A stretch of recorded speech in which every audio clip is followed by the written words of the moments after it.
Magandang umaga! Kumusta po? Narito po ulit ang update natin para sa lagay ng ating panahon. Ngayong umaga po ng July 5, 2025. Sa ngayon po ay patuloy pa rin ang pag-iral ng hanging habagat dito po sa kanluran ng ating bansa na patuloy pa rin na hinahatak ng bagyong Sibising. Pero nandiyan na po yan sa labas ng ating area of responsibility about 463 km west ng Batanes.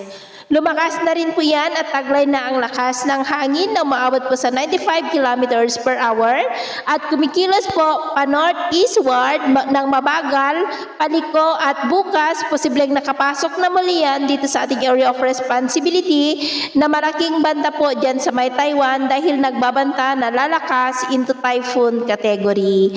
At next week po, posible pa rin ang pamumuo ng mga sama ng panahon sa silangan na ating bansa base dito sa wind map na patuloy po na magpapalakas ng habagat. At sa ating long-range forecast, wala naman pong bagyo pa na nakikita na tatawid sa ating kalupaan for the next 2 weeks pero hindi pa rin inaalis ang posibilidad na may sama ng panahon na mabubuo sa silangan ng ating bansa sa susunod na mga araw at ang development ng mga yan ang atin pong babantayan. At sa lagay ng ating panahon, ngayong madaling araw ay maayos naman ang panahon sa malaking bahagi ng bansa pero may tsansa pa rin ng mga isolated rains sa Batanes, Babuyan Islands, coastal areas ng Ilocos Region, Pangasinan, Zambales, Bataan, Northern Palawan, Naga, Mamburao, San Jose sa may Mindoro, Lanao Provinces, Cotabato City, Sultan Kudarat, Zamboanga del Sur at Davao. At mamaya ay sisikat po ang araw sa malaking bahagi ng bansa pero may tsansa pa rin ng cloudy skies with isolated rain sa may extreme northern Luzon, Ilocos Region, Benguet, Nueva Vizcaya,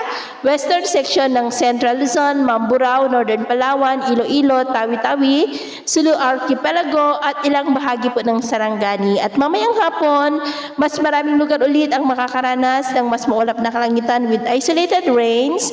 Kaya mag-ingat po tayo dahil posible pa rin ang mga banta ng mapagbaha at pagguho ng lupa.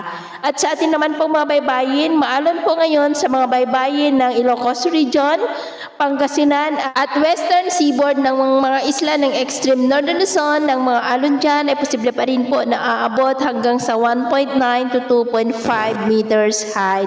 Kaya hanggat maaari po, ay iwasan na muna natin ang papalaot dyan sa mga may kulay pula para po mas makaiwas sa mga sakunang pangkaragatan. So, yun po ang latest update natin sa araw na ito.